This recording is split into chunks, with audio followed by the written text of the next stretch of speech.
Baik, Assalamualaikum warahmatullahi wabarakatuh. Selamat siang semuanya. Perkenalkan kami dari mahasiswa dari Universitas Amikom Yogyakarta, yang mana pada kesempatan kali ini saya dan teman-teman saya beranggotakan 4 orang.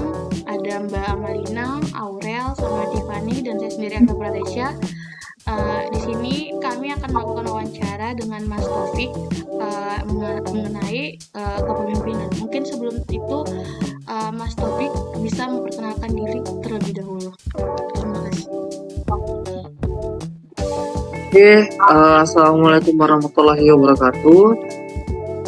Perkenalkan, nama saya Andi Muhammad Taufik Rahman, bisa dipanggil Taufik atau Rahman. Umur saya sekarang 21 tahun, saya mahasiswa aktif Fakultas Hukum, jurusan Ilmu Hukum, Universitas Agung Oleo Kendari, Fakultas Pidana. Terkait pengalaman saya menjadi seorang pemimpin, itu saya pernah menjabat sebagai ketua panitia dalam keliling event GBBI dan GBWI, Bangga Berwisata di Indonesia dan Bangga dengan Buatan Indonesia. Nah, itu diselenggarakan oleh Bank Indonesia Sulawesi Tenggara, itu tingkat nasional. Terus yang kedua itu saya pernah menjadi ketua Palang Merah Remaja semasa SMA. Terus saya juga sekarang sedang menjadi ketua panitia dalam event leadership camp yang diselenggarakan oleh Bank Indonesia sendiri. Mungkin di sini saya ingin sedikit memberikan pertanyaan-pertanyaan kepada Mas Taufik mengenai seputar cara gaya memimpin seorang Mas itu gimana. Mungkin langsung saja saya mau bertanya kepada Masnya. Yang pertama itu apa yang membuat Mas tertarik untuk menjadi seorang pemimpin? Alasan saya tertarik menjadi seorang pemimpin itu ini sih, Mbak, lebih ke arah pengalaman saya waktu kecil dulu. Nah, pada saat SMP mungkin atau SMA, pada saat ikut satu event atau organisasi itu pasti koordinir sama seorang pemimpin. Nah, pada saat itu pemimpinnya itu teman saya sendiri. Pada saat ini memerintahkan atau mengkoordinir anggota-anggotanya itu sangat gak baik banget, gak bagus banget, bahkan anggotanya lebih sering bertanya ke saya, minta sarannya semua baru dijalanin, bahkan pemimpinnya sendiri nggak ada gerakan sama sekali. Nah, dari situ saya tergerak nih, kayak aku kedepannya nggak boleh dipimpin lagi, karena takutnya kalau semisal dipimpin nanti event atau organisasinya itu hancur. Jadi mending pakai sistem kepemimpinan dari aku supaya lebih baik gitu loh. Makanya saya ingin kedepannya ingin lagi menjadi seorang pemimpin atau organisasi. Apakah ada pengalaman masa kecil Anda yang mungkin mempengaruhi perkembangan Anda sebagai seorang pemimpin? Kayak pengalaman masa kecil Anda sehingga... Pengalaman masa kecil.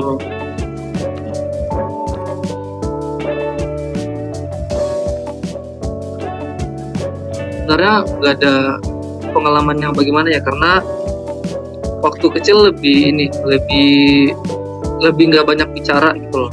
Nggak ada sih niatan memang menjadi pemimpin waktu kecil. Nanti itu terbenak pada saat SMA dengan kuliah doang.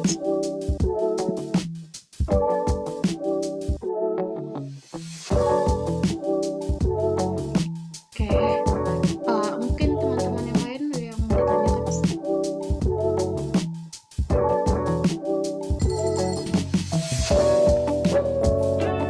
Untuk selanjutnya izin bertanya ya, ada nggak prinsip yang Mas pegang teguh untuk menjadi seorang pemimpin gitu, dan gimana prinsip itu bisa mempengaruhi Mas untuk memimpin timnya itu?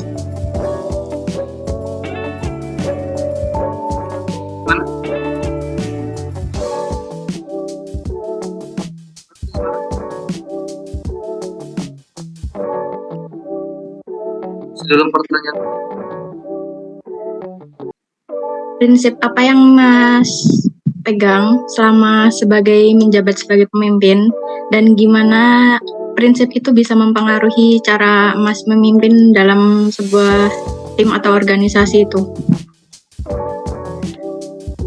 Sebenarnya kalau saya pribadi nih, Mbak, terkait prinsip yang saya pegang semenjak saya menjadi seorang pemimpin itu adalah prinsip keterbukaan. Jadi kalau kita menjadi seorang pemimpin itu yang paling pertama harus terbuka kepada setiap anggota. Kita menerima semua anggota, kita menerima ide, kritik, saran, semuanya itu kita terima. Intinya apa-apa harus dilaksanakan secara terbuka. Dan prinsip yang kedua yaitu adalah setiap anggota-anggota saya itu harus terlibat dalam pengambilan. Yang paling utama itu pokoknya prinsip keterbukaan. Yang saya pegang teguh sampai sekarang itu nggak pernah berubah. Pokoknya prinsip keterbukaan itu memang paling bagus saya selama menjabat sebagai seorang pemimpin.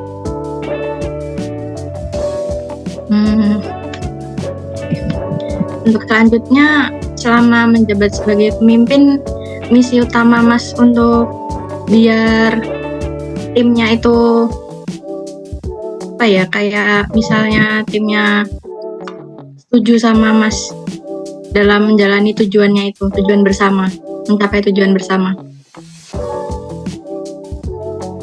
Misi? Iya, misi utamanya.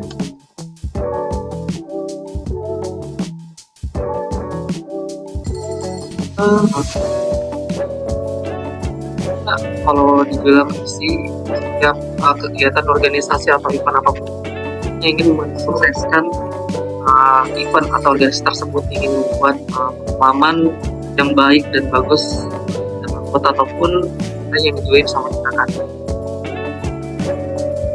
Kalau misi yang gimana sih, Mbak, yang dimaksud? Misi tujuan kan pasti tujuannya pasti ingin mensukseskan ini kan organisasi apa? Iya. Terus? Yang biasanya Mas lakukan, biar semuanya tuh kayak setuju gitu loh sama apa yang Mas ajak untuk semua tiap anggota. Oh, ya kembali lagi itu pasti harus kita paham kita harus kembali lagi kepada prinsip yang awal tadi, keterbukaan. Kalau semisal kita terbuka sama orang, terbuka sama anggota kita, itu tuh semua kan pasti dengerin kan apa yang kita bilang, apa yang kita arahin, saranin semuanya. Jadi apa ya, intinya kalau mau menjalankan suatu visi atau misi itu harus ada prinsip.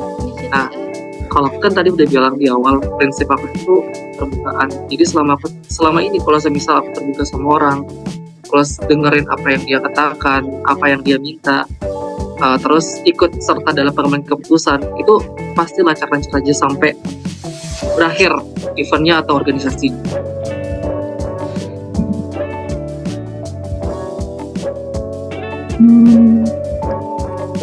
Boleh. Untuk pertanyaan selanjutnya, ada yang mau ditanyain dari rekan-rekan? Oke Mas, izin bertanya ya Mas. Gimana sih Mas cara buat memotivasi tim Anda gitu? Jadi apa lebih cenderung ke insentif material atau dengan visi yang menginspirasi untuk memotivasi sebuah tim Anda? Bagaimana saya memotivasi tim? Memotivasi tim. Nah, kalau saya itu saya memberikan pujian dan pengakuan atas pencapaian yang anggota-anggota saya telah oleh, serta mendengarkan ide-idenya dan memastikan setiap anggota dari tim saya itu merasa dihargai dalam mengambil keputusan ataupun berpendapat. Dia akan selalu dihargai, baik dia sebagai seorang anggota, supaya dia bisa hargai juga kita sebagai seorang pemimpin dan bisa menghargai teman-teman yang lain. Oh, berarti lebih ke insentif material Mas, biar memberi pujian-pujian gitu ya atas pencapaian buat ketujuan bersamanya itu ya. Oke, untuk pertanyaan selanjutnya, gimana sih Mas untuk mengelola atau mengatur sebuah konflik dari sebuah tim itu? Apa lebih cenderung menggunakan pendekatan untuk mengarah pada solusi atau menciptakan ruang untuk pertumbuhan dari tim itu sendiri? Keduanya. Jadi untuk mengatasi konflik selama saya menjabat sebagai seorang pemimpin, yaitu saya memfasilitasi diskusi terbuka, mendengarkan perspektif dari semua pihak, baik itu yang bermasalah ataupun si pembuat masalah. Terus setelah kita dengarkan perspektif dari kedua belah pihak atau semua pihak, itu kita mencari solusi yang adil dan memuaskan. Nah, saya juga memastikan bahwa komunikasi itu tetap terbuka dan jelas di dalam tim. Baik, berarti sama kayak yang Mas ya tadi sebelumnya bilang ya, lebih ke pendiskusiannya itu lebih dialog terbuka. Jadi biar semuanya biar mengatasi masalah itu secara cepat gitu ya. Iya. Mungkin kalau dari saya itu aja, mungkin bakal akan dilanjutkan oleh teman saya selanjutnya. Terima kasih Mas. Ya, izin bertanya ya Mas, apa tanggapan Anda ketika ada salah satu anggota yang mengkritik cara gaya kepemimpinan Anda? Kalau dari saya, ada anggota yang kritik cara kepemimpinan saya. Yang pertama, saya memberikan pertanyaan sama dia. Sebenarnya kamu ini sebagai seorang anggota nih, kan punya anggota ini hanya mengikuti pemimpin, bagaimana cara pemimpin bekerja atau bagaimana pemimpin ini memarahkan. Kalau misal kamu gak suka dengan cara kepemimpinan yang saya lakukan, saya baru tanya yang kamu mau seperti apa. Kalau semisal dia mau dan memang hasilnya itu lebih bagus dari apa yang saya lakukan, kita diskusikan lagi secara kelompok dengan tim-tim yang lain, karena anggota yang lain. Gimana nih kalau cara kepemimpinan diubah ya kayak gini. Kalau memang keputusan yang paling banyak itu setuju, sudah mau nggak mau kita lakukan untuk kepentingan bersama, kan untuk mensukseskan juga kan. Ya kalau semisal dia nggak suka, maksudnya nggak ada yang setuju dengan cara kepemimpinan yang dia tawarkan ke saya, sudah nggak diambil peran dari dia. Berarti tetap harus pakai diskusi dulu ya? Tetap harus pakai diskusi. Selanjutnya itu gimana Anda mendefinisikan gaya kepemimpinan yang telah diterapkan ketika Anda menjabat sebagai seorang pemimpin? Definisikan gaya kepemimpinan yang saya lakukan kepada setiap anggota. Sebenarnya gaya kepemimpinan yang saya lakukan itu tidak lebih ke kata-kata, tidak lebih menunjuk, mengarahkan, menyuruh, memerintahkan, enggak. Tapi lebih ke saya yang bergerak.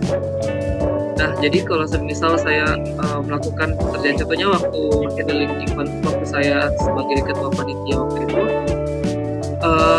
saya lebih banyak bergerak, kontrol anggota yang di sana, kontrol anggota di sana, konfirmasi kerja sebagai seorang anggota juga kerja, walaupun saya menjabat sebagai seorang pemimpin.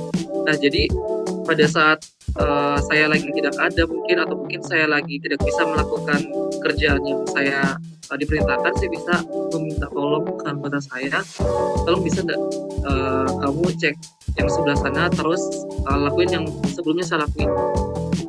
Jadi memberikan contoh pada anggota-anggota yang lain. Banyak saya bergerak. Ikut andil di lapangannya langsung ikut. Ada nggak sih Mas tokoh figur yang menjadi pengaruh dalam Anda memimpin itu? Terus ada yang bisa dicontoh nggak? Terkait gaya kepemimpinan, sebenarnya lebih nggak ada. Aku nggak punya tokoh atau figur yang menjadi patokan dari bagaimana cara aku memimpin. Nah, cara aku memimpin itu aku melihat pengalaman-pengalaman aku dalam berbagai organisasi, itu bagaimana sih kepemimpinan yang mengetuai aku sebagai anggota. Kalau semisal dari teman-teman atau anggota lain kan sering cerita nih, pemimpinnya nggak bagus nih, gini, nggak bagus kinerja kerjanya, nggak bagus bagaimana cara dia memimpin. Ya sudah, nanti kalau semisal aku jadi pemimpin, gimana nih aku menanggulangi hal yang kayak begitu supaya nggak terjadi. Jadi kalau mau bilang figur atau apapun nggak ada, lebih ke pengalaman, lebih ke diri sendiri. Berarti belajar dari pengalaman yang udah lalu. Iya. Terus menurut Anda itu ada nggak perbedaan kepribadian dari yang berubah dari Anda sebelum menjabat sebagai pemimpin sama sesudah menjabat sebagai pemimpin? Ada. Jadi sebelum saya menjabat sebagai seorang pemimpin, saya tuh orangnya lebih banyak yang nggak berpendapat sama sekali karena saya tahu nggak akan didengar. Terus pada saat saya menjadi seorang pemimpin, udah saya keluar dari zona yang kayak begini.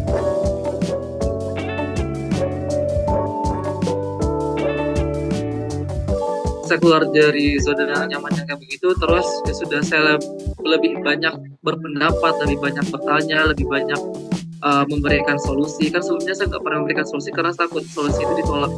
Pada saat berbicara nggak bisa gini takut yang kayak gituan. Tapi sekarang saya sebelum saya memberikan solusi itu saya riset dulu gimana sih kalau semisal yang kayak gini.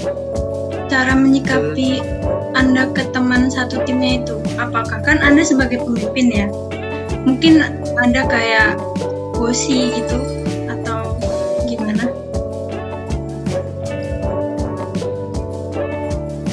Sebenarnya kalau semisal kita sebagai seorang pemimpin itu hanya membedakan itu jabatan. Iya. Yang bedakan posisi doang kan. Kita sama-sama manusia gitu. Terus ya sudah, anggota tim itu keluarga, teman. Kalau cara menyikapi ya selainnya seorang teman, hanya tetap ada batasan-batasan yang mereka harus paham. Kalau aku ini sebagai seorang pemimpin, di mana yang pertama harus didengar kan. Terus yang kedua harus aktif. Kalau misal diberitahu, kalau ada saran didengar terus dilaksanain. Setuju, silakan bilang. Sama aja kayak teman-teman yang lain. Hanya mungkin tetap ada batasan karena dibatasi doang sama ini jabatan. Kamu anggota, aku pemimpin.